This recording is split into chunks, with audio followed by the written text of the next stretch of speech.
I'd like to call the meeting to order. Roll call. President Byrne, Here. Trustee Hebda, Here. Trustee Cook, Here. Trustee Markwart, Here. Trustee Schultz, Here. Trustee Schwartz, Here. Trustee Williams. Everybody, please stand for the pledge. Pledge allegiance to the flag of the United States of America and to the republic for which it stands, one nation, under God, indivisible, with liberty and justice for all. Okay. All right, are there any citizens that wish to address the board tonight on something other than what's on committee of the whole? Because it's on committee of the whole, you can address us then. Okay, all right. Finance Director Larry Nackern, Tax Financing District Financial Scenario. I wanted to take this opportunity. I've told you in recently how successful the TIF has been after starting off, through one of the worst economic times certainly of the last 100 years. But I think what I also need to emphasize is it's successful today relative to the debt service load that it faces, and that debt service load will increase. So it's important to kind of bottom line is that our TIF is successful, but it needs to continue on its plan in order to meet the future debt service requirements. This year, our debt service will be about $761,000. It'll pass $1 million by FY 14-15, about 1.4 million in FY 18-19, and ultimately it'll peak about 1.8 million. And the reason is because when the debt service was developed around the TIF, it was understood that it would take time for the TIF to develop, and we wanted to backload the principal payment. So this isn't an even principal payment system. So what I did, just to kind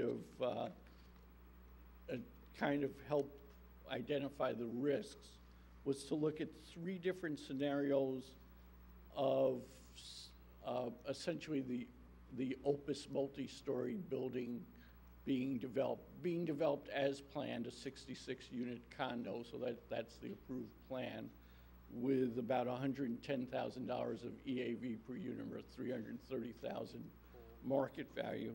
And I looked at what would happen if it was developed in 2014, 2019, 2024. And Larry, let me interrupt you for a second. What is the EAV today? Let me see. The EAV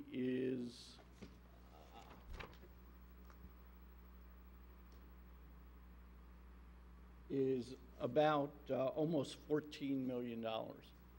That's the increment over the original EAV. And okay. So it's not 4,725,000? No. Okay.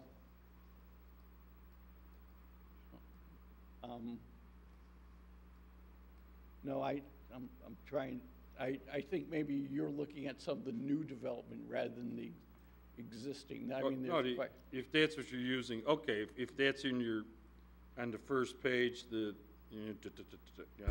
3 different scenarios are compared. That's what you're saying it is today. The 4 points. Oh no, I'm sorry. What the 4.725 assumes that there will be new townhouse development. There's currently 27 approved townhomes. Right. And for the sake of my comparison, each of the different scenarios assumes that will happen in the years 2018 and 2019. Okay. So that's kind of outside the So what is analysis. the EAV now? The EAV right now is about almost $14 million. It's not market value. No, the market value would be about 3 times that, about $42 million. And of course, that's Okay, all you know, the Heritage Building, the Opus First Okay. condo building, the townhomes that What, we've what built. we're actually collecting on is 14 million. Right, exactly. And right now, we're collecting about $1 million. And then we have a 10% match. So how much is that per thousand? It's about, you mean the tax rate? Yeah, It's about $7.50 per hundred. okay. Okay, And so basically, I traced what would happen based on the timing of that project. And if the project was built in 2014, we would basically be $2.5 million better off than we are right now. Right now, we're about $1.9 million of loans from the general fund and the TIF. And we made those loans, I mean, the general fund and the replacement fund, and we made those loans fully expecting that the TIF would be able to pay those loans back. If that project didn't happen until about 2019, we'd be about $1.3 million better off, so we'd end the TIF with the TIF still owing about $677,000. And if that project didn't happen until 2024, the loan amount would actually increase by about $600,000, and we'd be $600,000 worse off than we are now, so about $2.5 million. So in summary, you know, we because of the timing of the debt service, we've built an excellent cushion, and we're way ahead of where I thought we'd be a couple of years ago. But I just wanted to emphasize that, you know, in order for the TIF to be successful over its history, you know, we need to build out more of the plan. Any questions? no, I just think we gotta get a development partner that wants to do what we, and I'm sure there's been many overtures made to our other development partners, so. Okay. Any questions from the board on this? Nope, okay.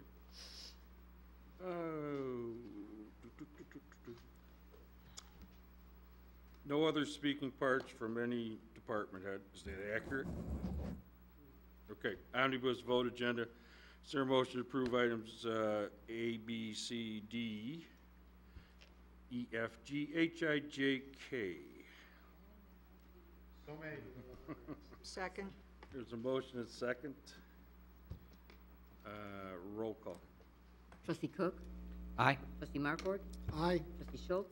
Aye. Trustee Schwartz? Aye. Trustee Williams? Aye. Trustee Hebda? Aye. Motion carries. Unfinished business, approval of Kemper voucher list of bills dated June 5th, 2012, in the amount of $12,176.04. Motion to approve. Motion is second. Can I ask a question? If none, roll call. Trustee Markwart? Aye. Trustee Schultz? Aye. Trustee Schwartz? Abstain? Trustee Williams? Aye. Trustee Hebda? Aye. Trustee Cook? Aye. For the record, I'd vote aye. And, you know, I'll ask this to village attorney Kenny here. Is an abstention the same as voting present? I think in most cases, our ordinance requires an affirmative vote, so if you abstain, it's a no vote. It doesn't go with the majority. Okay. You sure? That's my recollection when I looked at it. Why did, down in Springfield, they vote present all the time? Well, Because then they're trying to be clever. It depends how the ordinances are written. Our ordinance is written that we need so many affirmative votes. And a lot of municipalities say you just need X number of votes, but they don't have the word affirmative in front of it. If you don't have the word affirmative in front of it, then a pass or a present would go with the majority. Okay. I appreciate that input. Not to mention the answer. Okay, fine. Any new business or communication to come before the board? Okay. Yes. Oh, Oh, trustee Hebda?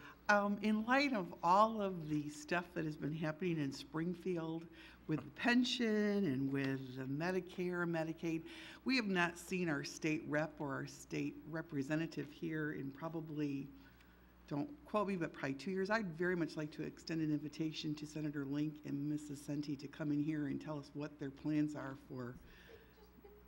Well, you know what, I think it's time that they come, I think our residents, if you don't get the paper, I think, people need to be aware that, there's some real significant, serious issues going on down there. I'd like to get an update from them. If they can't come to a board meeting or do something to inform our village residents what's going on, so. I agree. Yeah, we haven't heard from them in a long All right, is time. everybody in concurrence to extend an invite? Yes. Absolutely. All right, fine. Okay, the only new business or communication I have coming before the board is that, the emerald ash borer is an issue. And how many years are we gonna spend, actually taking down trees? I think from a reliable source at Public Works, and it's not you, we've taken down 250 trees so far. That was Josh. He came over to look at my tree. But we'll be doing this for many moons, right? We will be doing this for many moons. I think there's going to be a spike over, maybe 2 years out to 3 years out where we'll see the largest impact. Yeah. And it will continue after that. So we're in it for a good 5 to 10 years, with Okay. more of it happening sooner Well, than later. So we'll be able to spread the expense out. Over a longer period, period of time. absolutely. So it's not always absolutely essential you take the tree down right. Well, you're not gonna take it down this year anyway if everybody in town wanted their tree taken down. And We in the Parkway. absolutely, we could not manage to remove 3,500 ash trees within a year. Okay. All right, with that said, the other thing is, all the streets, from Greenvale to Malvern are being resurfaced and Are currently, curb, gutter. they are currently under construction. They did a whirlwind in terms of removing curb and gutter over the last, yesterday Are they and today. are they working all the way down, or are It- they just now in my neighborhood? They're more in the northerly section, your Yeah. neighborhood. It is a phased program because we know we have the 4th of July parade, we have a Park District lacrosse tournament. There's a number of other things going on. Yeah. So it's 2 phases. Yeah, the only thing I would, and maybe, I don't know if the, cover letter to the residents came, went out, but, I mean, it did. But I mean, I don't know if it covered this, that you probably should put your containers on the side that's not under repair. Because I noticed, including me, they came and picked it up with this, a day later, so, Good point. I did talk to one of your neighbors right before the meeting, and he was concerned because he has a party coming this weekend. It was very important to him that his garbage be collected. So. Okay, well, it doesn't get any better than that. Okay, trustee Markwart. I will bring up, David, is if someone wanted to have their driveway redone, I know there are some letters, I know that some people have been contacted and I know some have not. I've had one neighbor ask about not being contacted. One neighbor said yes, he was contacted. So I don't know if they wish to call here or what should they do? If they haven't been contacted and they would like to be, they can contact the Public Works Department 367-3726, and we will try to get them an answer right away, put them in contact with the contractor. I'm glad you brought this up. In terms of the driveway replacements, we are coordinating that with the contractor and with our building department in terms of the permitting, so we're helping with processing that. In terms of the actual work, the contractor is Schroeder and Schroeder. They are doing mostly, concrete work for the driveways. I do want people to understand that A few years back, we did have another contractor that did concrete driveways. The concrete driveways did have some chert pops. The concrete in our area and the stone that's included does have a stone that may fracture, and when it fractures due to freezing, it's close to the surface, so they may experience some popping in the surface. So that may occur if you choose to replace your driveway. But I just want to get the word out on that. And it's $6 a square foot. Since I got an estimate, and I don't know if I'm gonna get it done, but it's $6 a square foot. So if I went out and contracted with somebody else, I would use a different stone than what these guys use? No, the stones that are quarried in our area contain a certain amount of Oh. stone that is a chert stone. It has layers, moisture gets in it, it freezes, it pops. Yeah. It's just, to not have chert in it, you would have to bring it in from another area, and we couldn't afford to do that. Right, okay, all right. So, I mean, it could happen even if you have the whole driveway done on your own. Absolutely. Yeah, okay. Not that it's a safeguard, but if you sealed the cement, it would probably help, not greatly. Moisture is gonna get in some of it, but it's because of the moisture in the stone during the winter time, am I correct, that makes it pop? Well, spalling is, Spalling is a little bit different. The chert pops are based on the stone itself, and I guess in terms of spalling, that's usually when you overwork the surface, the cream comes up and it doesn't have enough stone or sand in it, it's just brittle cement product, so overworking. so then you got a bad pour. Then it's probably setting up way too quick for the contractor.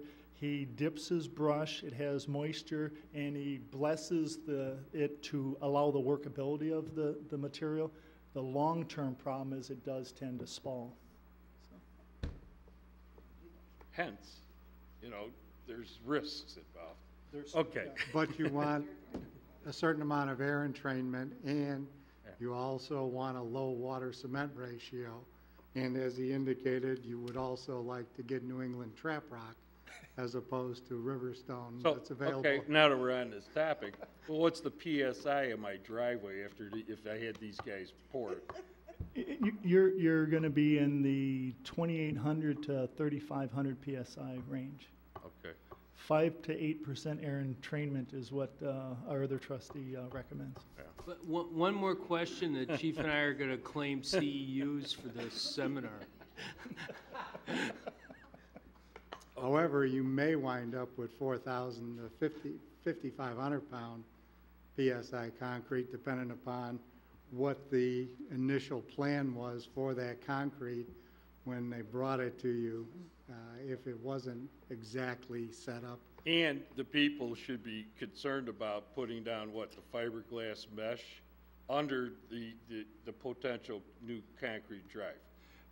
Because Absolutely. little follicles of fiberglass comes up through the concrete and you can feel it when you walk down your driveway. But it will wear. Yeah. Anyway, Actually, there's a new fiber mesh that lays down. yeah.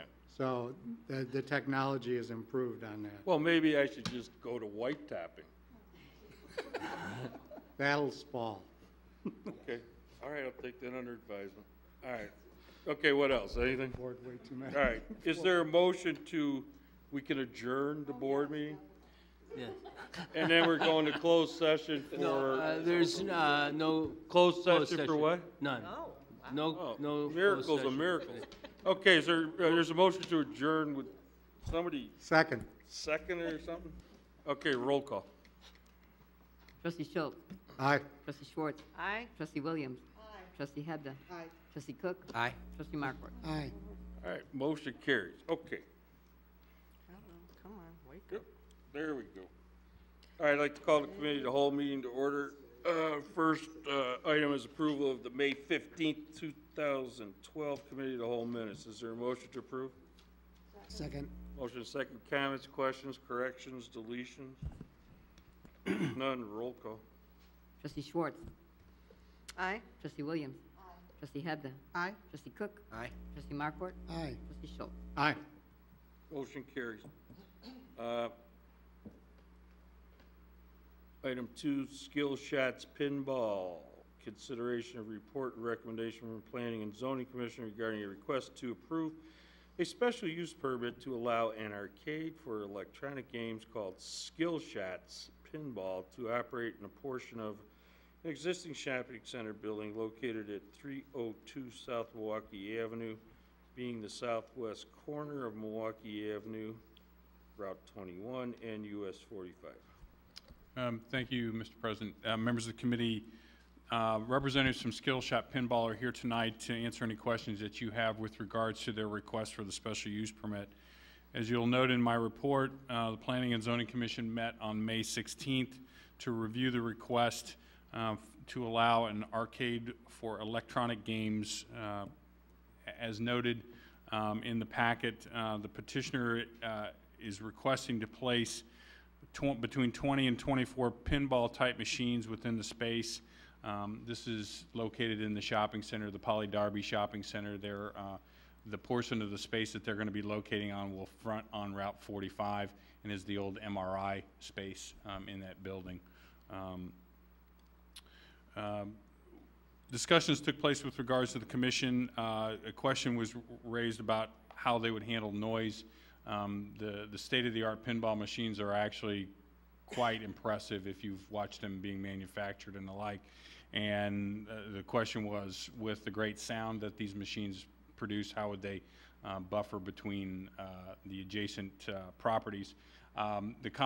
Basically, it was explained that the common wall between tenant spaces is a concrete block wall, which would help to reduce the sound. They also have internal volume controls on the machine that will also deal with that, so they have the ability to adjust. Who's the tenant next door to, I guess, the east? It's the Easy Quick Shop, Quip. Okay. They've also reached out to him, and there was a letter of expressing support for the petition. And there's no hole in the wall anymore at the MRI center, right? I don't think so. Okay. There's nothing to see. There's no exhaust fan anymore? There's nothing to see. Okay, and then next door isn't that where Mrs. Voley used to live, the house directly? She lives three doors down from there, still in the ranch. Whose house is right there? It's the landscape place. Oh, okay. So. All right, well, this was a 5-0 vote. That's correct. Subject to the 3 conditions inside. I'm saying with the, go ahead. So, yeah, exactly. It was unanimously recommended for approval, subject to the 3 conditions. You have the information on the game itself, and also the business plan. The petitioners are here tonight if you want to ask them any questions. And if you feel it's appropriate, the motion would be to direct the staff to prepare the necessary ordinance. So who are the petitioners? These 2 gentlemen. Yeah. Yeah, you look like you put on a nice suit for the occasion. No. Who are you?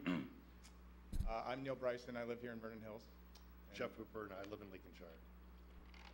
And my son plays U9 lacrosse. By the way, they're 6-0. So they're killing everybody right now. So I'm pretty proud of that, Vernon. That's good. Yes, we're the owners. Or you're going to be the tenants? Yeah, we'll be the tenants. You want to buy the center? No. No. We just want to lease it. You sure?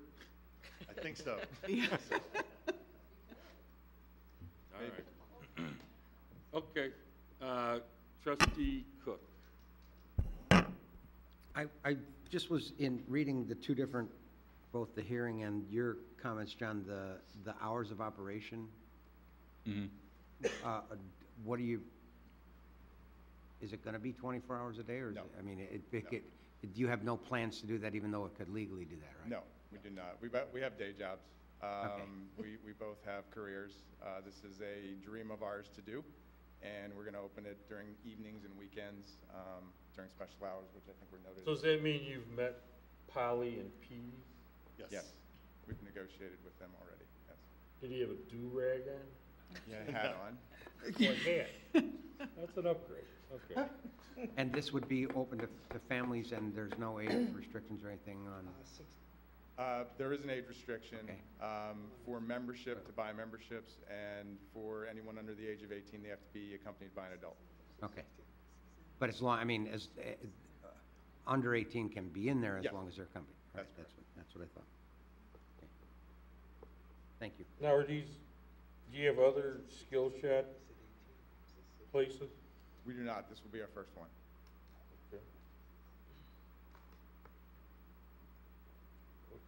Okay. Are there any further questions Yes, from? I have one. Okay, trustee Williams. Is there how much noise level would be on the exterior of the building? Very little. We have pinball machines in our house today. I know I've played pinball, but. just People wanted to ask. outside of the building, well, we're gonna try to direct traffic through the back of the building, and hopefully that'll eliminate some of the noise from the front. I think that may help us. Other ways of For controlling that parking noise. lot on the south, right. Yeah. Sorry, I didn't understand the That's question. okay. Are you Well, gonna I serve, live across the street, so if I hear the noise, I'm gonna be coming I after you. understand. so you're gonna serve food in here? No. You're gonna serve anything?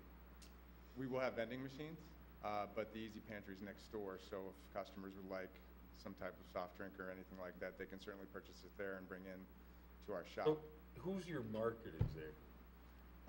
We've already been marketing on Facebook, so we have about 253 followers right now interested in being a part of this. The average market for our shop is a male 35 to 55, married, with kids, interested in becoming a part of the pinball experience, if you will. So do you actually got old machines in there? We will have a variety of machines, some from the 70s, 80s, and then the newer machines as You well. got Pretty Baby? Pretty Baby? Would you like Pretty Baby to be there? I don't know, I used to play that one. We can do that. I'm only kidding. I know I did. Anyway, okay, fine. How many, what, it was a buck to get what, 3 balls? It will not be coin drop. You'll pay a fee at the door, and Yeah. all the machines will be set to free play. Or you can buy a membership and come in anytime. Okay. No limitations on it. Well, you gotta pay. I know Yeah, that. yeah, yeah, Time yeah. limitation. But can you go for 2 hours or an hour or? You can pay for an hour, and then past that, it's a one fee, and you can stay. What's it closed. gonna cost for an hour? We haven't worked out all the economics. We're thinking around $10 for an hour, Yeah. $20 for for the entire day. Trustee Hebda. The only concern that I have is people being able to bring in their own food. I like that you're gonna have vending machines for your drinks and stuff, and wonder if you could come up with a better schematics for food, because just don't know who's gonna bring in what kind of garbage issue you're gonna be dealing with, and that kind of stuff. So that's the only thing that kind of raises a red flag for me, if you could do something about.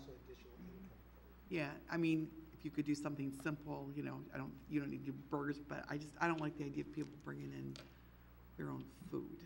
Okay. We were thinking about having maybe a partnership with the local pizza and some of the local vendors, and doing maybe what the beer market's doing, where they're having people order in. I don't know if we want people bringing Nah, in. that's a special use. Yeah, that would be too tough, so I guess I'd rather see you, like I said, if you wanna have a popcorn machine or something like that versus people coming in out with food. That's my only red flag right now. So I know you said you're gonna have a vending machine for drinks and stuff, which I think is good, so. Okay, is there a motion to approve? Motion to direct staff to prepare the necessary ordinances to bring this to the full board for review and approval, Subject to the 3 conditions. subject to the 3 conditions. Second it? There's a motion and a second. Roll call. Trustee Williams? Aye. Trustee Hebda? Aye. Trustee Cook? Aye. Trustee Markwart? Aye. Trustee Schultz? Aye. Trustee Schwartz? Aye. Okay, motion carries. Welcome to town. Thank you very much. Thank you. Okay. Hey, easy. Okay, TGI Friday special event. Mr. Mayor, the petitioner is not here tonight, wasn't able to make it. May I suggest the event's not till August 5th, so may I suggest we just continue this to the second meeting in June? Okay. All right. Okay, next is consideration of a recommendation for the zoning, from the Zoning Board of Appeals for a zoning variance at Superior Ambulance, 401 Sullivan Drive. Thank And you. the petitioners are here, so who wants to step forward? Since Don Storino Jr. couldn't make it tonight. Mr. Mayor, briefly I can summarize what happened at the zoning board. Again, this is a variation to be able to park trucks, in this case ambulances, in the parking lot of their facility. And the zoning code, the variation is required because the zoning code requires a masonry screen enclosure around all four sides of it, so that's what they're requesting a variation from. Initially, Superior requested that 6 ambulances be allowed on the east part of the parking lot, and that if future needs dictate, they be allowed to store additional ambulances on the north side of the parking lot. And that site plan is attached to your packet, the 6 ambulance location being shown in red, and then the additional ones shown in yellow on the north. In addition to the variation request, the petitioner has represented that they would install portions of new fence along the southerly property line, generally between the residential property to the east, and then all the way along until it connects to an existing fence on Route 45. They would also repair portions of the existing fence that need so, and they would replace all the slats in the existing fence and include slats in the proposed new fence. Can I just ask a basic question here? Why aren't we parking the ambulances out towards 45? The idea is to screen them from view from the public right-of-way so that they're not stored out there. And during the public hearing, that was the thought as we were going through the process and looking at a location. And Well, the people that live there wouldn't see anything, would they? yeah, it would move them farther away from the residential areas to the Yeah. north and to the east. Yep. Yeah. So what? I like There's a berm, isn't there, and trees? Now, when the zoning board, during their public hearing, which they had on May 10th, they looked at both locations. Again, the initial one would be for 6 spots on the east location, and there's some existing vegetation and trees there that are between the residential area and Superior. They preferred that location. The location to the north, which is immediately adjacent to residential uses, they did not like, and ultimately, they're only recommending approval of the 6 spots on the east side, as shown on red on your site plan.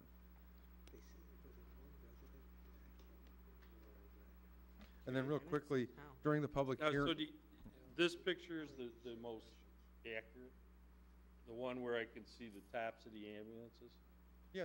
Yeah, that's pretty accurate. That's when viewed from the residences to the north. From the townhomes? Correct. Okay, so is the fence gonna be raised so they don't even see them? Well, the zoning board is recommending not to approve the ambulances on the north side where it's shown in that picture. Okay, all right, but not towards 45?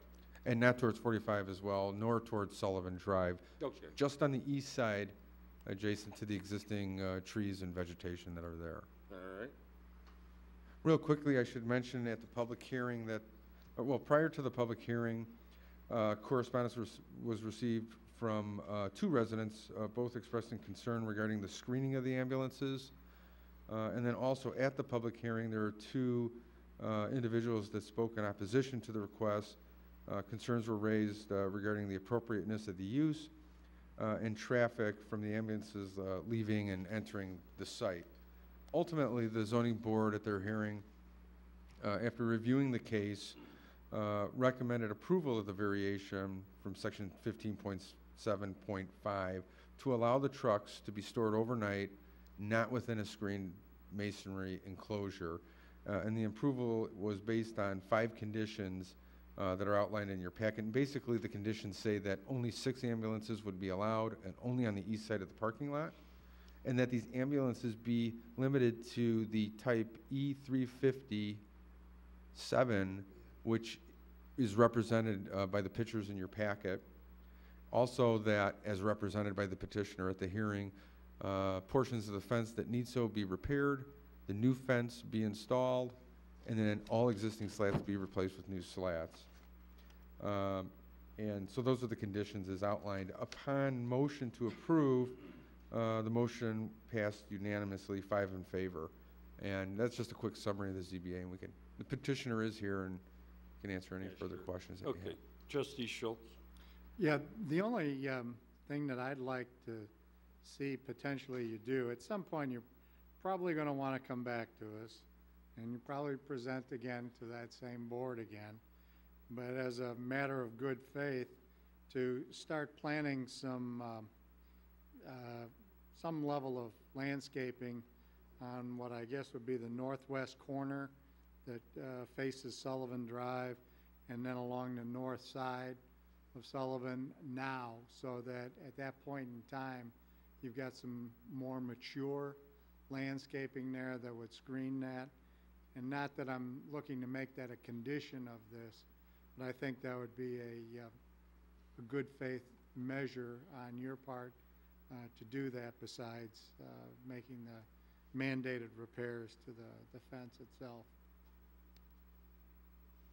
But other than that, I have no problem with the request as it lays before us for the 6 additional parking bays on the east side. Okay. Are there any further comments or questions? If not, is there a motion to approve? To prepare the necessary ordinance for the purpose of bringing this back before the board. Ordinance approving the variation? Sure. Thank you. Subject to conditions to be worked out, because there weren't really direct conditions as I could really ascertain from the minutes. They're kind of convoluted within the last few paragraphs. So I'll leave that to staff to. Did I not see that? I guess oh, okay. It's not laid out in the minutes, I'm sorry. Summary. Yeah. Okay. All right. So there's a motion, and is there a second? Second. Okay. Roll call. Trustee Cook? Aye. Trustee Markwart? Aye. Trustee Schultz? Aye. Trustee Schwartz? Aye. Trustee Williams? Trustee Hebda? Aye. Motion carries. Okay. Do you want to say anything, even though you weren't asked to? Want to say hello to Mike or something? Or? Got to get his billing in. With your permission, Mr. President. Sure. Well, thank you, Mr. President, and members of the board. Superior Ambulance would like to thank your staff, the commission, and you all for your support. We, as a Superior, as an organization, fully support the recommendations of the commission with the stipulations that have been identified, the limitations with only 6 parking spaces for now. We will reassess where to go in the future. Hopefully there will be success in the future and there will be further expansion. We'll work with your staff in that regard. There's a general manager, the station manager, and the regional manager here to support me should you have any questions which haven't been asked. So we're here to do that. And if I may be so bold, because Superior would very much wish to get a jump on serving the rest of Lake County from this location, with your indulgence, all on Superior's risk, we would seek your authority to allow these village folks to issue a permit for Superior prior to your ultimate ordinance approval to allow the fence construction to proceed, and if we could have authority to begin to park overnight vehicles, working with the neighborhood and with your staff, all on Superior's risk. We understand that it's not approved till it's formally approved, but with your indulgence, Superior would like to take that risk. So what's staff's recommendation? Well, our recommendation is as long as the fence is installed, and based on the board's vote tonight, that as long as the fence is installed, that it would be okay to park the ambulance. So the fence, Then ambulance. then ambulance. Superior wishes to follow your rules. I don't think, do we have to amend the motion? I don't No. think so. I don't think so. No, we'll follow. You understand? Would you do this in your town? Absolutely. Where was your town? Elmhurst. Hence Superior Ambulance, huh? Superior is headquartered there. Wow. Good Okay. company, good community, just like here. All right. Okay. The Public Works Director just reminded me, when I was looking at the pictures the first time, I said to myself, this parking lot needs a little TLC. It's gonna be done this summer. Okay, good. Or like a grind and overlay? Patch repairs and in-seal coating and new striping. Is that what you're thinking? Be glad to work with you. We can offer our services to go out and look at your parking lot with your staff and try to help you with any recommendations. But we appreciate that you're looking to maintain your property. You understand, there is a catch basin in the rear that's beginning to show some structural issues that will be repaired prior to the seal coating and striping, but we'll contact your staff. It's not a Pozzolanic parking lot. Based on the age, it could be. Yeah. Probably is. Yeah, good. Considered Well, white that's gonna topping, cost you a lot more. considered white topping, but didn't want to go there. We White appreciate topping's it. out, you know. It's only from If I can have your indulgence, sir, Mr. President? present. I just have a question that it's completely off the wall, but I'm looking at the chief, and on his right arm, he is wearing the United States flag with the field in the upper right-hand corner. And I just noticed it because the two folks from Superior and the Boy Scout also have theirs in the upper left-hand corner. That goes to the CAV. Either way is correct. Yeah. Okay. This is the newest approved one. It shows that you're charging into battle Right. as Like opposed to going back. retreating. Right. Right. Right. Thank you. Yeah, the Air Did the Cavalry. Boy Scout Air know Cavalry that? first started that. Well, now, that's why you come to these meetings. No, that was the way his is and the way theirs is the way it originally was until I think it was the first Air Cav, some of the Air Cav units were the ones that went back to the flag as if, said if you had the flag, it was going into battle. Yep, yep. Okay. Thank you for indulging All right, my the motion civic lesson. carried, and you can get the fence up and start parking. Thank you very much. All right, take care. All right. Next is video gaming. Right? Video gaming. Attached, I can start out, and Bob's done a lot of work on this. Attached is the information you received a couple weeks ago from Morris Gaming. What page is that in? Well, my chart, the one chart that they did is on page 130. 21? Bob Yeah, I got it, yeah. Well, this is from the last meeting, right? Yeah. Bob updated Did he? his memo. Okay, There Bob, was what one- did you, what's the key thing here? What's the key bullet point that changed? Following through what I had in error, the biggest one was location spacing. I had indicated 1,000-foot spacing for church and school, and it's only 100-foot Oh, that's from right. church and school. Yeah. I think I also had Casino. from a casino, off-track Oh, betting. OTB, the OTB. That's just another example of how piecemeal the state did this. I think that was the biggest and only one. I gave to you again, you've received different materials over the past couple months, but the hard copy I made for you tonight are the municipalities that actually opted out, and there's a list on the opted out of video gaming. There's actually on the gaming board's website an analysis, basically, I guess you'd say, of the 102 counties, every municipality in the state of Illinois, and whether they allow it or not allow it. And it's some of it's based on, like in Vernon Hills, we have a prohibition on gambling, as Bob mentioned before. So inherent in that is not allowing video gaming. So Excuse me. you'd have to take, if you're inclined, direct the village attorney to make changes to allow for that.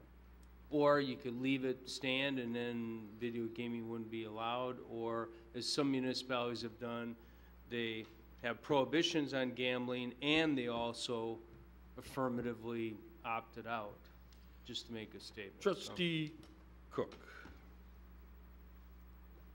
Weren't a lot of these opt-outs because the information from the state was so lacking in controls and descriptions and everything? I mean, that, Well, I think these, remember- what I handed to you, these are actually opt-outs. The ones on the gaming board website, they did a compendium and they did these affirmative opt-outs, and then we're on there as a no because we have a Well, we prohibit gambling in the ordinance. I think These, on these sheet, these 85, actually, I believe all of these took action to prohibit many moons. video. No, some of them are recent, very recent. Some of them are '09, some of them are, their oldest would be You got them '09. broken out like that? No. Right. I mean, you don't have the date everybody opted out. Yeah, these parties, I believe, all opted out. No, What? the dates for, when did they do it, in the last 2 years? Yeah, they had to, because there's no Okay. video gaming before '09. Yeah, okay. So it would have been in the last 3 years. What I'm saying is that, you know, okay, fine. Yeah. Okay. And then there's But they- others. most of them haven't done it just recently. They could change their mind. They could change, yeah, some of them are fairly recent, some of them are '09. There's a few of them, this article is, Island Lake. I mean, it's a mixed bag. A lot of them did it, as you may recall, right away in '09. Right. As soon as it happened, yeah. That's all I bring Right. it up for. No, That's almost- but I don't know that's- what the dates are. That's almost 3 years Yeah. ago. Yeah. right. Okay. well, my other question was, is the information from the state finalized yet? Or is it still a moving target? I believe it is, and they should be, my understanding is they may issue the first license in August. That's what they're But supposed to do. to your question, the act and the rules and regs are finalized. Okay. And they're poised to issue permits, and they're ready to do so. So we're not waiting for the state to promulgate any rules to understand how it'll operate. That's been done. Okay. So what's going on in the city of Chicago? Anything? Bob? Kenny? I don't know what's going on in this. Well, I mean, you know, are there people, they must be requesting them there. They've opted out. I Oh, thought, until they get the real casino. yeah, I thought, Then that- they'll Chicago is on the opt-out list. Then they'll opt back in, once I- they get the casino. yeah, but. Well, again, according to the list I in can't the gaming imagine they're not board's website, they don't allow it, but they cite an ordinance, part of their code. Yeah, Which again, like us. is probably like us, Like us, correct? yeah. As opposed to them affirmatively opting out, but we don't Right. know Oh, that for sure. According to this list, they've affirmed, Yeah, they're on the list. Yeah, yeah. so they may have done that. And I I mean- seem to recall them doing that. Who, Chicago? Yes. Yeah. Yeah, But it was no, done more, Or on the list that they approved it? No, that they. Or they opted banned out. Yeah, they banned Come it. on up if you want to comment on it. But they don't, they don't not condone casinos. Right. Okay. I think, Yeah, sure, yeah, you're here, you know. Hi, good evening, everyone. Lynn Morris from Morris Gaming. Just in regards to Chicago, so Chicago is similar to Vernon Hills in that they have an old ordinance or gambling ordinance. So Chicago doesn't have to opt out of the new Video Gaming Act because they have an old gambling ordinance. What Mayor Emanuel has actually said is that he wants 4,000 video gaming terminals in Chicago. So he basically wants a casino, and therefore he doesn't want to do the video gaming terminals in bars and taverns until he gets his casino. and the first license will be issued, Yeah. to the best of your knowledge, Yes, when? so the Illinois Gaming Board currently have got their team going up to locations and making sure everything is in order. We expect that the first location will be approved the third week of June, this month. So it will be on a Thursday. I think it's the 17th, I can't remember exactly. So we probably will have 3 locations on that list. You being Morris Gaming. Yes, so clients that we have signed with us. Where would they be? One will be in Harwood Heights, hopefully. One will be up in Lakemore, and then one will probably be in Crestwood, or it could be in Brookfield. We're not sure. Yes. Yes, I've been to both of the villages actually. So, yes, there's a difference between Crestwood and Brookfield, yes. No, they're not close to each other. They're probably about 15 miles apart, I'd say. Yes. I think her point is she's not sure which one's going to get issued as the third. Yes, I'm not She's sure. applying for both towns. Yes. All right, I'm sorry, my thing is, all right, so where were we on this whole discussion? Well, I think. You're looking for I guidance set and it up. direction? Yeah, what is your pleasure as far as, do you want to direct Bob to take a look at the ordinance? First threshold is, do you want to allow these in liquor license establishments, number one? Then 2 is, what would the fee be for the license?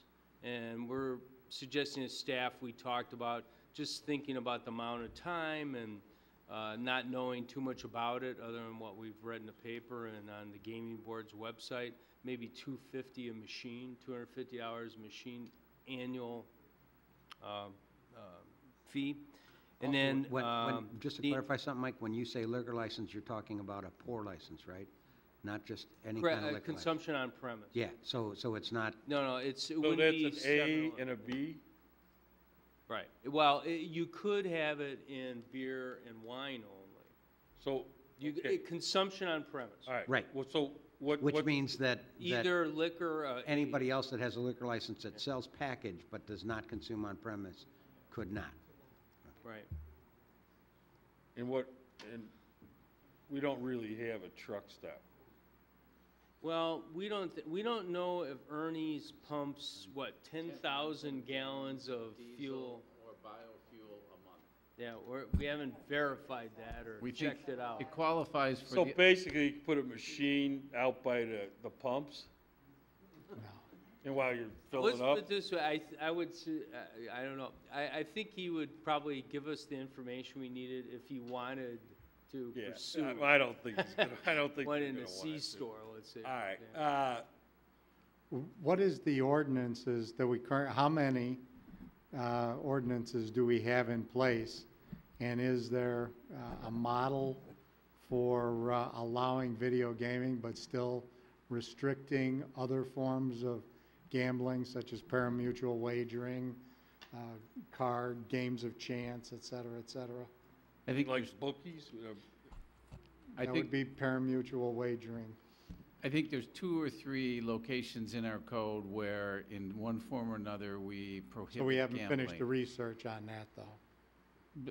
I don't have it in front of me, but there's only 2 or 3 places. It's not a lot of places. What we probably will do is modify those places, maybe eliminate some, and try and do one in the right place where we say a video gambling would be allowed pursuant to the state rules. You know, I just, whatever we're discussing here, whatever we decide is, is why we're sitting here. But, is it true that between the video poker, the potential for the new casinos and the potential for the slots at, how many racetracks? Would that just be Arlington, the slots, or the video poker there? I don't know. Well, everything is being discussed in Yeah, the news and- and people are yeah. disseminating. Plus, it would allow the existing casinos to have that many more positions, like 1,200 or 1,400, you know what I mean? They're talking that. Okay, is this truly tied in to doing the capital program and to actually underwrite the bonds, to do the capital program for the state of Illinois? I mean, that's what I was led to believe years ago when this all started. So, And have they bonded out anything yet? As I- part of the next big, because it was supposed to be in the 20 billion range. I don't know that they bonded anything out. I yet, know, well, okay, but what was dedicated to the But- what but- revenues were dedicated to satisfy the bondholders, if they do it? Out of 30% of that money, 25, for example, we did an example where you have $100,000, and then 30% of that is the tax. 25,000 Goes of to the that goes state. to the Capital Projects Fund. To the state. Yes, for the project you're So talking about. their whole 25% goes to that purpose, to do infrastructure improvements in the state of Illinois? Yes. Or does it go to buying, fire engines and ambulances and remember all the craziness out of Build Illinois First, The legislation says it goes to the Capital Projects Fund.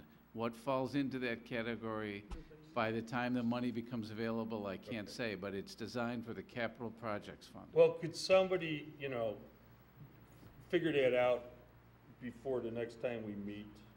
What's really been, I guess approved or, at least promulgated? I mean, was there a vote taken, or is this all, potentially going into a black hole? And there's just that genuine concern, just like, oh, the lottery, oh, that's gonna underwrite education. But I've heard this, not just heard, I've read it, and, we've had advance sheets on it. But is it truly, some kind of proprietary fund like we have for the golf course? Well, it's supposed to be like Bob's. Well, I know, But you supposed to don't- be worries me. When you Right, say well, yeah, but in there's Illinois, no- supposed to there's be no means a guarantee. lot of stuff. Because they could like Bob said, they can change the legislation, right? I guess.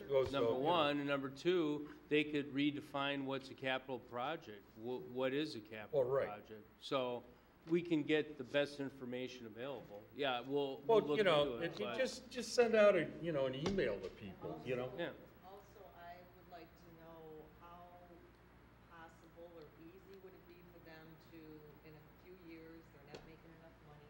Sorry.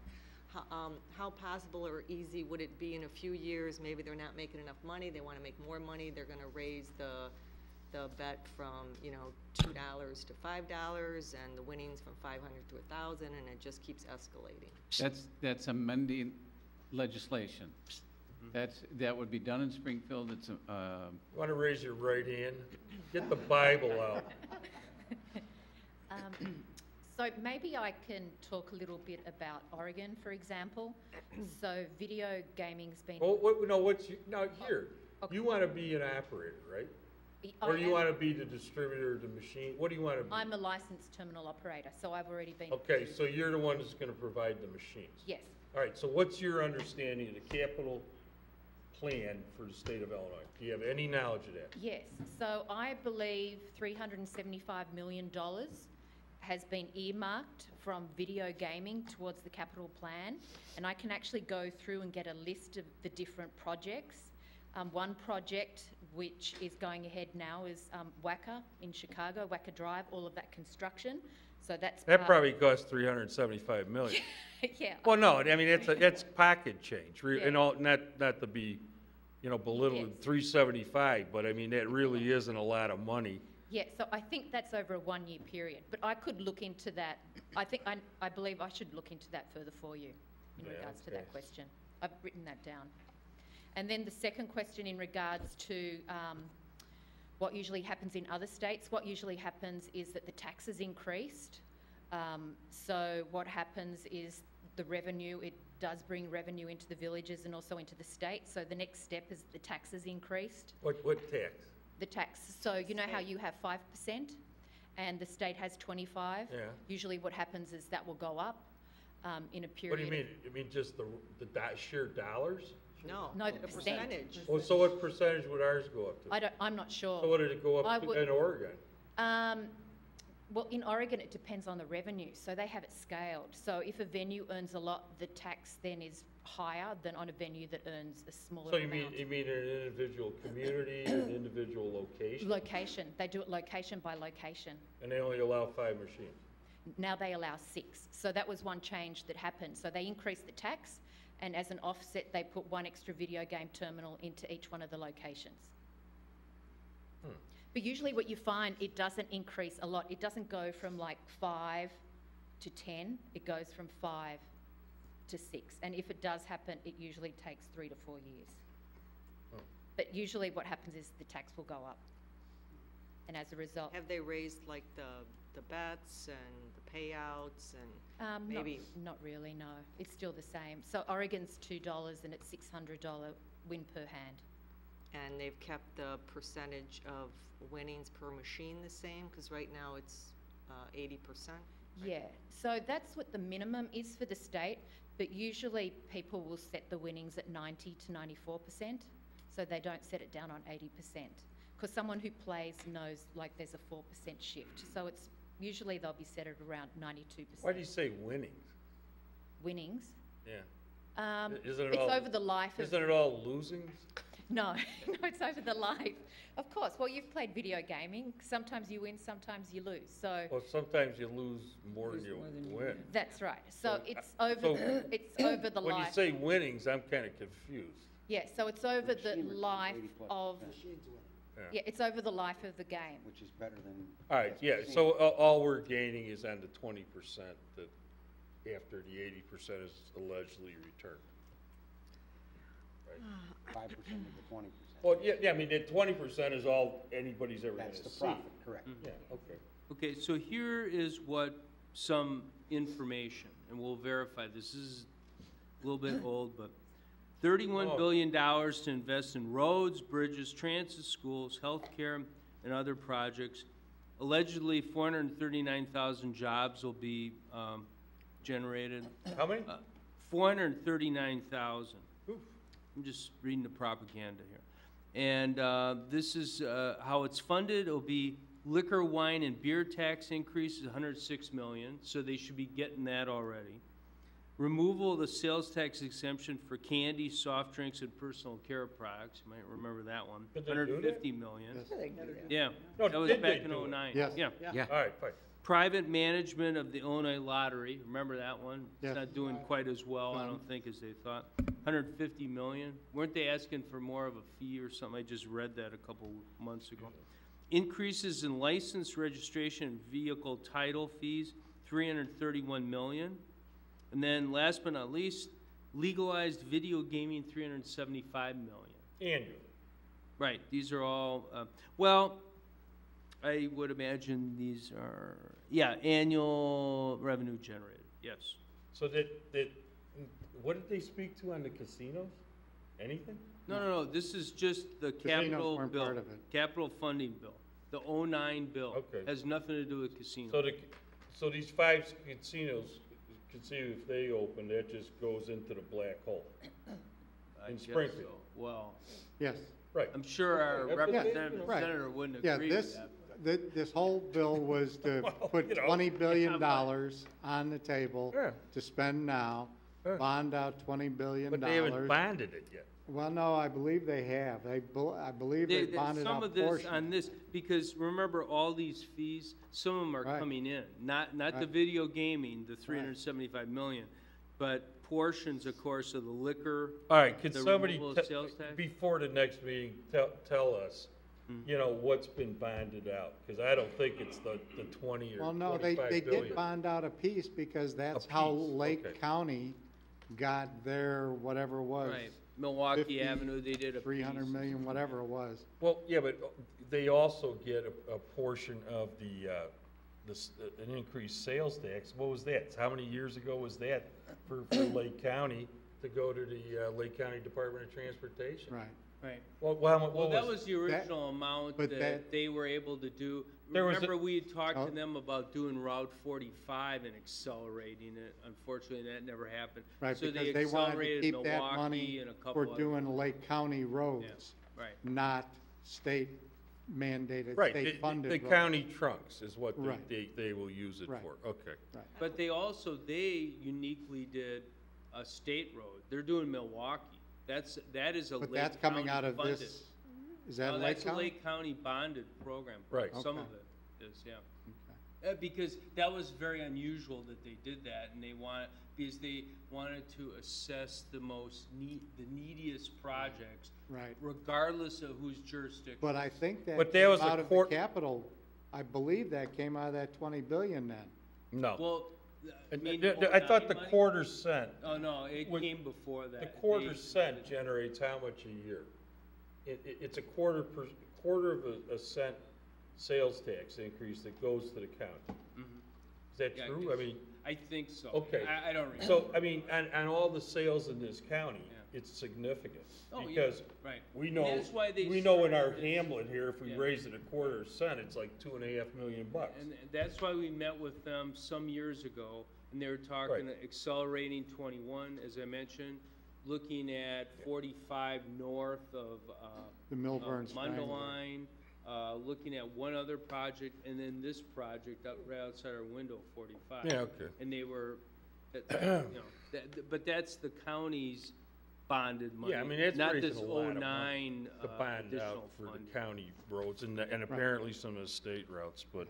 But that whole thing equated to about $1 billion a year in revenue to cover a $20 billion bond over 20 years. That was, as I recall, the original thought. Yeah, well, why don't we distill it down? Your question is, how much money did they bond out of these 09 increases? Right. Right, that's the And basically you listed the revenue sources that are already being generated, from registration and title and license fees. Right, And then so much sales on, tax definitional changes, all that. and then was that the tobacco included or alcohol or tobacco's not included? Liquor, wine, and beer tax. Yeah. Sales tax exemption for candy, soft drinks, and personal care.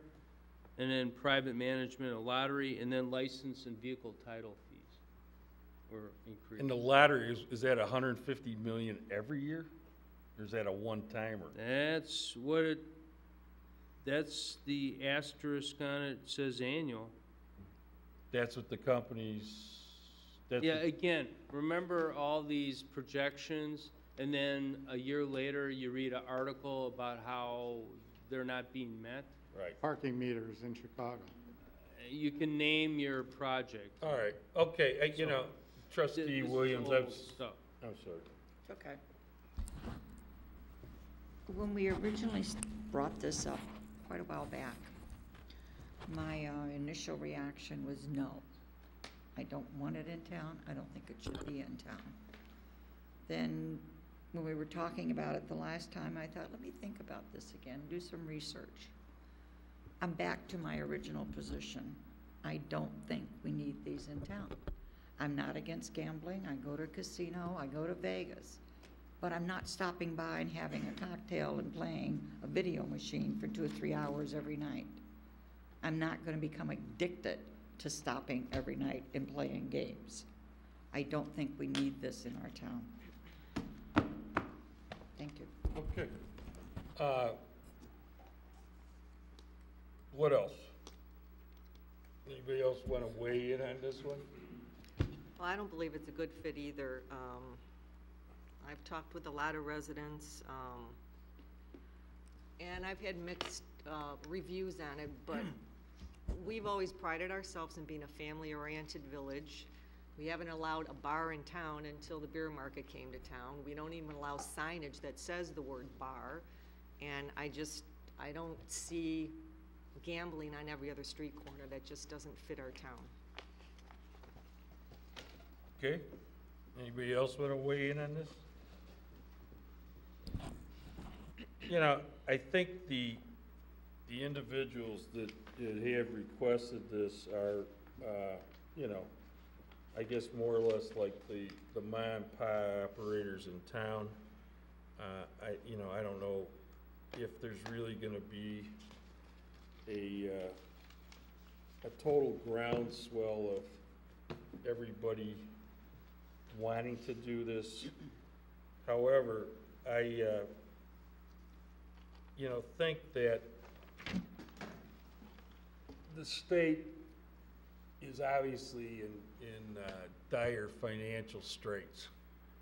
And I'm not saying that we're gonna approve it, but I don't, that's why I brought up the whole discussion just now about, how these capital improvements are gonna be funded. Everybody's, concerned about how to get to work, how to get home, and the time frame involved.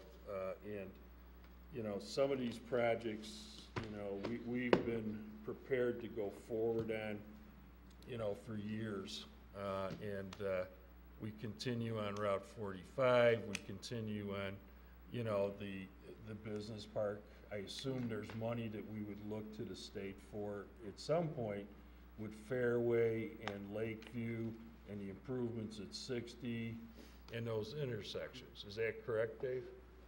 Which we pegged at, what, $8 million, and that was how many years ago now? That one specific project, we're looking that it'd be about a $10 to $11 million project Now. overall. Now. Right. Yeah. And basically, again, I mean, we are, I think, obviously, have a nice strategic reserve and we're solvent, but we can't go doing some of these projects on our dime. And, we need help. Things languish and languish and languish, and that's why I'd like to find out before I make a total commitment either for or against this. Okay, is the money truly going to what they allege it's going to? And that's probably a tall order and a tough question to ask, but, it's important and all, and I don't know how that, segues or impacts on Route 53, but they're gonna have to bond that out, I'm sure, but, we keep hearing, well, geez, are they gonna be able to raise the $2 billion now? When I started looking at that project, got actively involved, and many of the board members here have been involved for as long, or certainly as long as I have, it was like, oh, it might be less than $1 billion. Well, now, after, you take the, the hard, tough look at it, Christ, it's over $2 billion. So, and every year that drags on, I mean, it's going to be, $3 billion in 5 years. You know what I mean? So, if you want to play video poker, so be it. Is it totally addictive? I don't think so. In this instance where, you can make $2 bets, could you go in and spend $500? I guess you could. If you were, I guess that, so inclined. But with that said, I guess you can, if you're that addicted, you can take a ride to Des Plaines, and you don't even have to be in town to make sure you're not seen, But, that's, I guess, my leanings is, okay, is this going to be something that really is going to be used for infrastructure improvements and road improvements and adding lane miles to, streets in this county and throughout the state, So I'm not closing my mind to this. I'm just, I respect the trustees who voiced their opinion against it, but I'm still cogitating. Trustee Schultz. Couple of points. As you've so aptly pointed out, I do hold dual citizenship. And by that, he means that I have another house in northern Wisconsin. Middle America, small town America, the heart and soul of this country. And if you go into any establishment, you'll find 5 of these machines in every one of these establishments. Oh, in the North Woods now? Yeah. Yes, sir. Oh, I gotta go up there then. I just want to bet on chicken stuff, though. And the bottom line is that I don't think it has, in fact, been the ultimate paving of the road to perdition by having these machines in place. With that also being said, I'm not about to vote for something that's going to enrich corporate entities. And I don't think corporate entities like the Chili's and the Fridays and a lot of the other chain restaurants in our community are going to go through the trouble of trying to put one of these in. But we do have a limited number of white tablecloth restaurants that everybody keeps clamoring for more of. And they're locally owned, locally operated. And if they can make $50 or $60 or $70,000, that'll allow them to stay open and continue to offer that ambiance and that service that they currently provide. I got to think twice about this and say that maybe this isn't a bad thing. And with regard to access to gambling, I mean, you don't need to get out of your pajamas. All you need to do is go to your PC and you can find an internet site that'll indulge your needs in video poker, Texas Hold'em, whatever. It's out there. So if we can do something that's going to benefit our community by allowing us to keep some businesses in play, and based on what I've seen throughout, like I said, small town America, I got to think real hard about trying to establish a prohibition against this.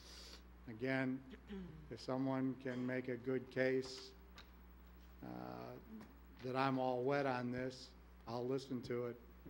But at this juncture, I got to keep an open mind about this and say that this possibly has some value above and beyond what we're just talking about insofar as tax revenues for our bottom line. Thank you. Okay, Trustee Cook. On the positive side of it, I did note that the state set the limits on the betting based on the Charity and Church Bingo Act. So For now. well, but if they were to change that, we could then go back and say we don't want it anymore. They could also change the bet limits on charities and churches and their bingo games, but they haven't. The biggest problem I have with it is this incredible disconnect between Springfield and the rest of the state, or at least up around here. And it's a huge disconnect. The Senate voted 80% in favor. You don't see them do that very often. And the House voted 75% in favor, and yet DuPage County, Cook County, McHenry County, Lake County, and all these communities have said no. That's where all those legislators are from, and that disconnect is a little bothersome. I'm not sure where that's coming from and how that's happening. That does make it a bit confusing. I agree with Trustee Schultz from, that I don't know that this is, the road to perdition. I agree. I don't think that it is, especially since they've matched it to the Charity and Church Bingo Act, because that was the whole point when they put that in, was to limit it because some of the bingo stuff and that was getting a little out of control, and putting good limits on it like that does not promote really excessive. But if I had to vote now, I don't know which way I'd vote. But I'm still keeping an open mind on it. Okay, anybody else want to weigh in on this? So what direction do we want to give staff? I mean, yeah, okay, well, you put the light on now, Trustee Hebda, I have to agree with what some of the mayor is saying in terms of some of these projects that we want to fund. And so from that standpoint, I think, yeah, this is a way to be able to fund that. My big red flag is the fact that the state, I don't know where they're going. I don't trust some of their decisions, and I guess I need more answers, and that's why I request that our senator and state rep come and talk to us, because I'm not really sure where our state is going. And if they've said, sure, we're going to put this money out there, are they truly going to do that, and are we going to really receive it? So again, I'm open-minded.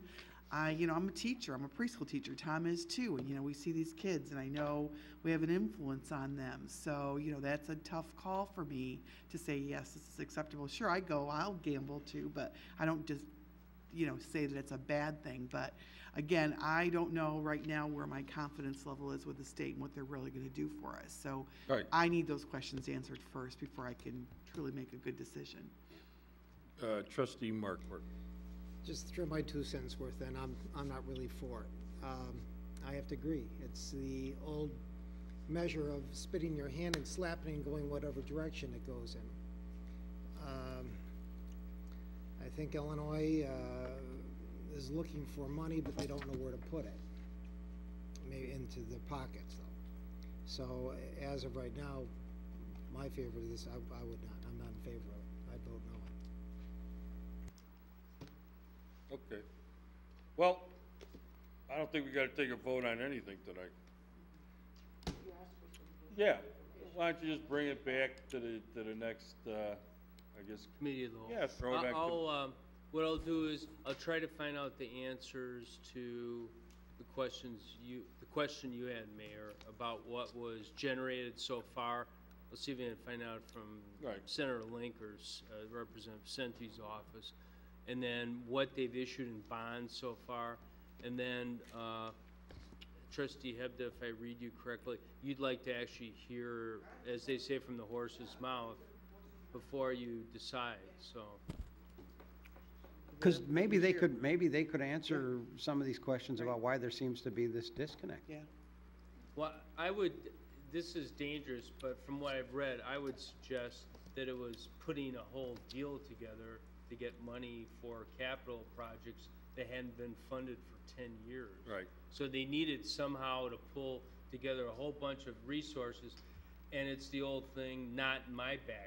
Well, but I'll approve yeah, it and that's agree the- to it, that's the but thing. I don't want it near my house. If you plan know. something for revenue, Yeah. and you're counting on that revenue, and then nobody buys it, you're not gonna have any revenue coming in. Well, it's like the argument with the cigarette tax. Do you have diminishing returns after a while? Certainly, if you live in, the south suburbs, you're gonna drive to Indiana, or if you live in, western. Can you state your name for the record again? Lynn Morris. What is it? Lynn Morris. Okay. And you're with who? Morris Gaming. Okay. Now, and one thing that, are you aware of any issues in going into even a simple strip center with the leases that the tenants have with the operator of the strip center that would have an effect on this? Yeah, no, so I'm not aware of any of those Okay, situations. well then let me fill you in. Okay. Okay? Almost any, I'd say in our community, you have, the mall operator, for example. You have Inland that operates, roughly 500,000 square feet, possibly between their two centers, Chase Properties, and then it's kind of a little bit more of a hodgepodge where Walmart is. Walmart has, their own property and their own building, but then there's other tenants running from, the Toys R Us to Oryx, but there's tenants and there's potential in leases of the tenants that could override any gambling in any center. So, welcome to Vernon Hills. Thank you. You should know that. Okay, thank you very much. Because I found that out on my trip to Sin City on behalf of the village. And can I digress here for a minute? Which anyway, we got the plans in today, didn't we? From Yes. Yes. Should I say it? Yes. Go ahead. From You Westfield. can't jinx it. They're here. So they came in with big plans. So I think they're going to start going through technical review for the newspaper. This is Westfield Shopping Center, $50 million expansion project. So have a good time with that. But they would also be somebody that may or may not have control over whether or not. You know what I'm saying? I'm just pointing it out to you. So, and Yeah, you as McCarthy's representative probably needs to Yeah. take a good look at McCarthy's But lease. you're not a citizen, right? Of America? Are you? Yes, I'm Oh, a yeah. dual citizen. Oh, you're, oh, I'm you married are? to an American and I Okay, have well. an American child. I just, for some reason, don't lose my odd accent. So, I don't you know, why. you take that for what Simon it's worth. Baker I mean, has. a lot of our, I guess, collective chin music here might be just that when it comes to, you know, actually signing a lease in a center. That's another, you know, hurdle to jump over. But maybe not in Crestwood. Or Brookfield. All right. so Okay, what next I'll do- item. So what I'll do is, the next meeting, I'll bring back whatever information we get from the state of confusion on this whole thing, to try to clarify it. Well, I will send a letter out inviting Senator Link and Well, Representative Sente to come, you know, at some future meeting as soon as they can make it. To discuss And, this. Hell, you might as well bring well, Sid I'll Matthias mention in, this for to God's them sake. specifically, and, You might as well bring Sid in. You know, it would be interesting, the three of them. Well, bring in Sullivan, too. okay. Is Sul, he's not our. Yeah, he's Yeah, got a he's piece. Has he got got a some? chunk of- He's got Well, a I don't piece. care. Yeah, okay, fine. But I mean, yeah, it'd be interesting. We might Okay. not, keep the agenda light. Yeah. Yeah, I guess Lot to so. talk about. All right, Bring- consideration. Get some stools. Consider, all right, next item, consideration of report and recommendation from Planning and Zoning Commission regarding proposed amendments to Appendix C of the Village Code of Ordinances, Vernon Hills zoning ordinance. Thank you, Mr. President. The Plan Commission, after a number of months of work, held a public hearing on May 16th with regards to items A through F in the report that you have attached to your packet. Basically, staff has been working over a period of time to find changes, deletions, additions that help make the ordinance more current. And those changes or amendments were forwarded to the commission. Initially on March 14th, they reviewed it. They asked us to make certain changes or deletions, and that occurred. And at the May 16th meeting, they recommended unanimously items A through F or A through Y in your packet for adoption. At your pleasure, I guess I would say I can answer any questions that anybody may have with regards to any of the changes, or actually Mike and myself kind of tag team this, so either one of us can do that and the like. So however you'd like to proceed. If you feel that the changes are appropriate, the recommendation would be to direct the staff to prepare the necessary ordinance amending Appendix C of the Code of Ordinances, being the Vernon Hills zoning ordinance of 1982 as amended. And that would be consistent with the agenda, or the agenda item and the memo that's in your packet. So I can answer any questions that you might have. Was there, you know, any change that, you know, is going to impact on, you know, immediate future events or developments? And does this address the issue of off-site advertising? It does not. Again, remember, the sign ordinance is a separate chapter, and Yeah. it was not reviewed. Okay. Okay. In reviewing these, I mean, for the most part, they're very innocuous. We're just getting things together, 6 feet versus 7 feet. Right. For patios from the fence line, when you can have a garage at 6 feet. The schools where they would be located at, I don't particularly see us adding a whole lot of schools unless we're going to open a university. These are all really the driveways. Doesn't talk about, though, the appropriate use of trap rock versus Riverstone or ESI ratings. But it does, you know, come up with a reasonable level of what the setbacks need to be. Okay, would this speak to like a hookah lounge? They are prohibited. Okay. So, Do we have to actually put in hookah? well, we would have to find Or some call a special use for it? We'd have to provide some kind of definition for it, and Well, currently, the ordinance prohibits it. It's excluded and therefore Because of prohibited. the smoke. Indoor Clean Act. Correct. but it's Okay, so also, we'd have again, it over- prohibited by use. Okay, but if we wanted to do a hookah, if somebody came in, will we have the ability You would have to to grant amend, them a special use? no, you No. would have to amend the zoning ordinance to allow the use and then Okay. however you wanted to All right. regulate it. Okay. I think trustee Cook, I think you're correct. A lot of this is cleanup of areas and elimination of things like the last time we did this, we eliminated airports. I don't think we're gonna, I know, hard to believe, we're not gonna have an airport here in town. I think that was left out of the strategic plan also, but I'm not sure.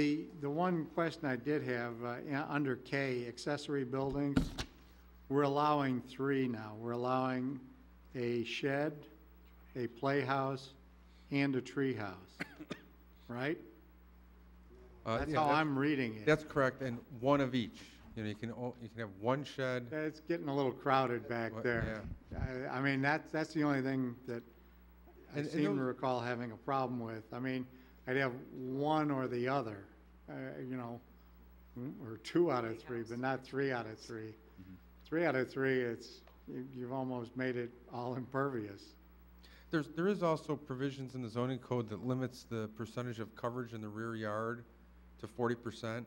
And all 3 of these uses are only allowed in the rear yard, so that, if that gives you any Okay. more comfort. I guess.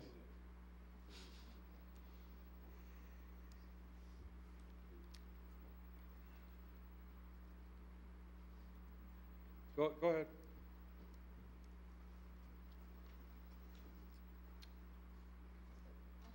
Are there any other, comments, questions?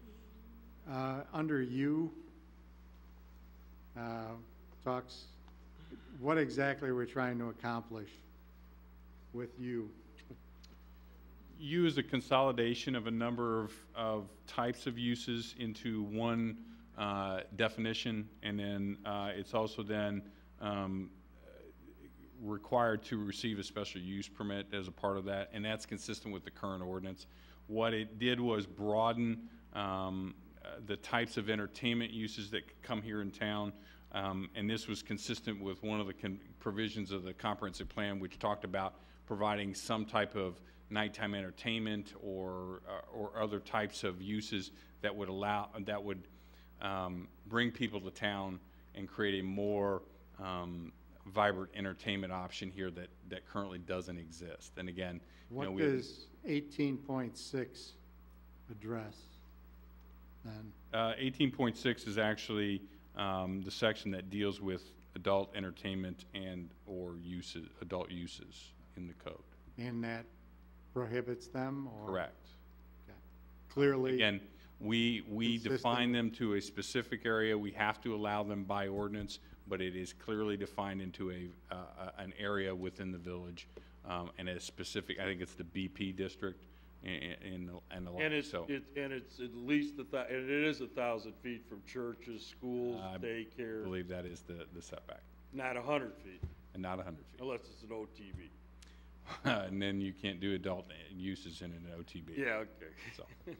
And the, under X, I had, is 1 space enough for each 2 employees? Yeah, again, this is pretty consistent with what we've seen. Again, Pathway is a good example of that. A lot of our parking restaurants are typically 1 for every 2 employees. Again, a convalescent care facility, it's not anticipated that the patient will be driving at all. And we did not have a standard that went along with this. Is Pathways underneath this?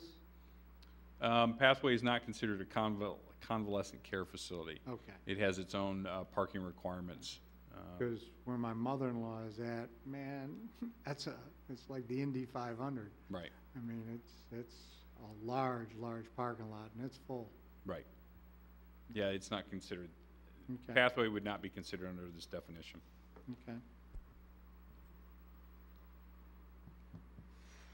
I'd like to make a motion to direct staff to prepare the necessary ordinances to bring this back to the board subject to the conditions laid out?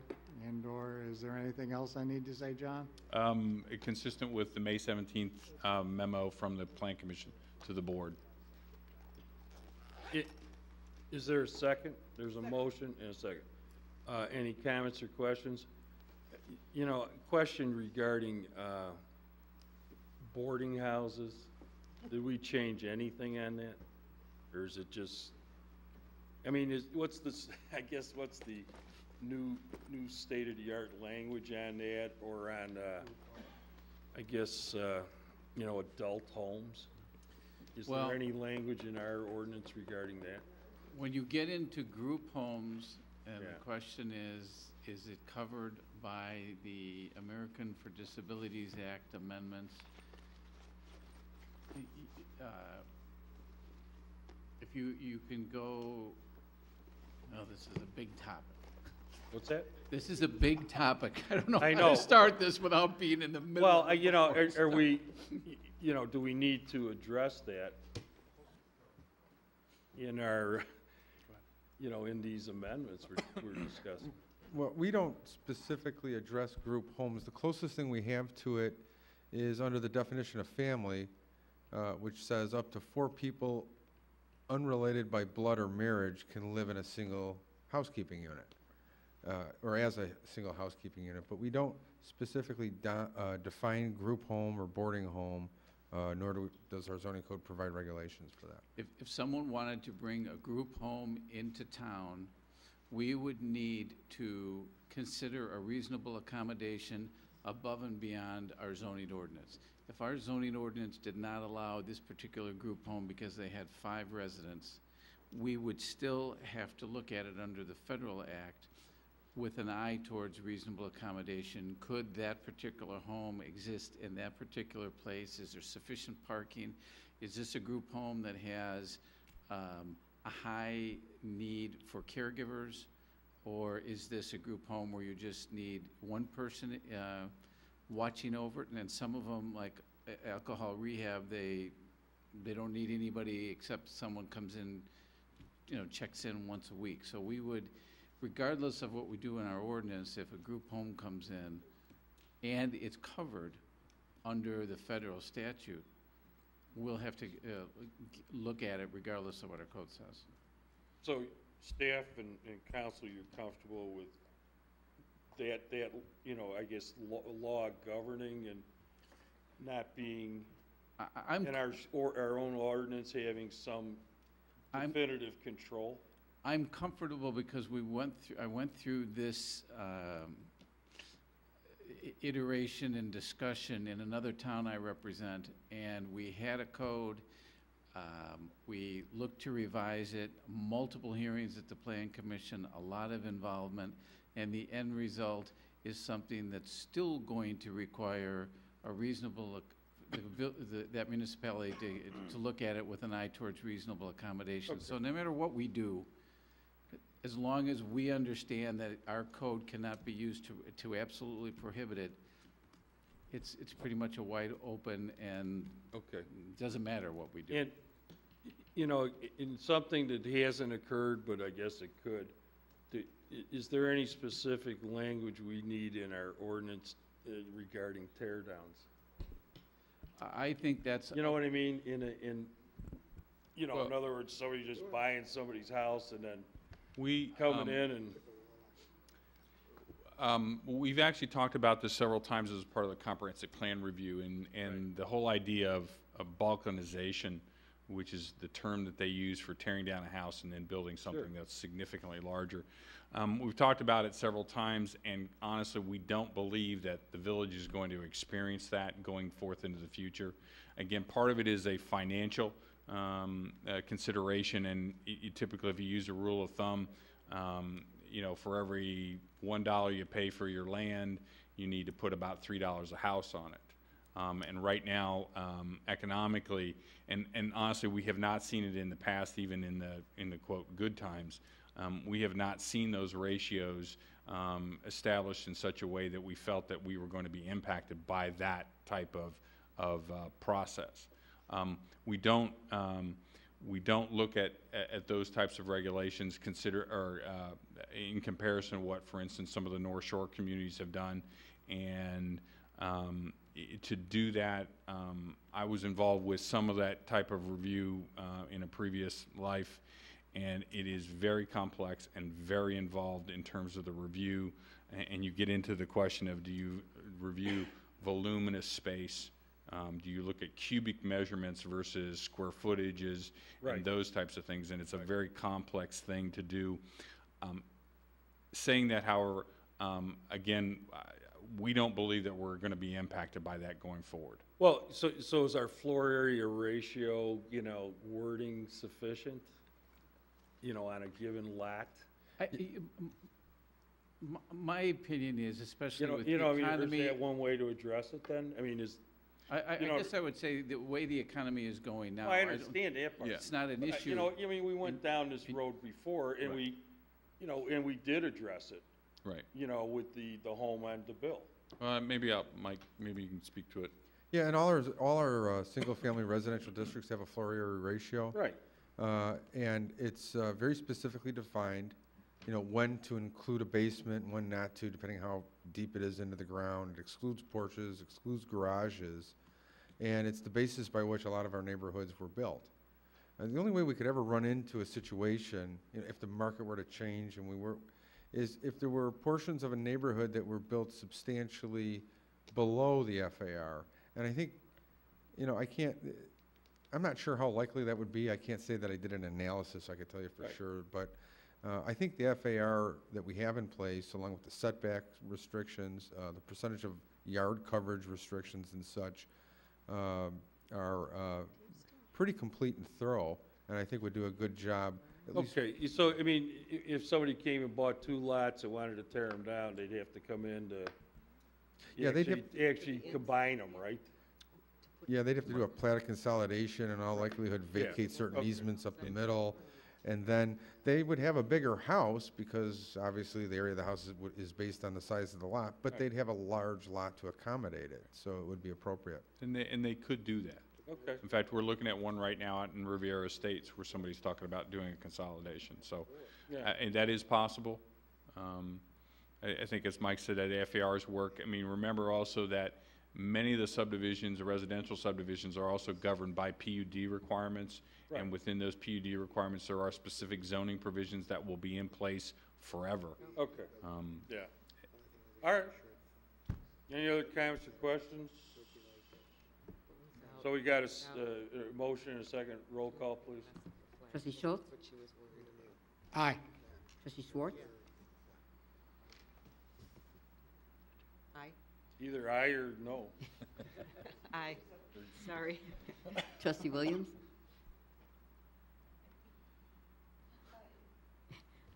Trustee Hebda? Aye. Trustee Cook? Aye. Trustee Markwart? Aye. Motion carried. Thank you. Okay, is there a motion to adjourn? Second. Motion and second. Roll call. Trustee Schwartz? Aye. Trustee Williams? Trustee Hebda? Aye. Trustee Cook? Aye. Trustee Markwart? Aye. Trustee Schultz? Aye. Okay, motion carries. Thank you and good night. John, do you want this back?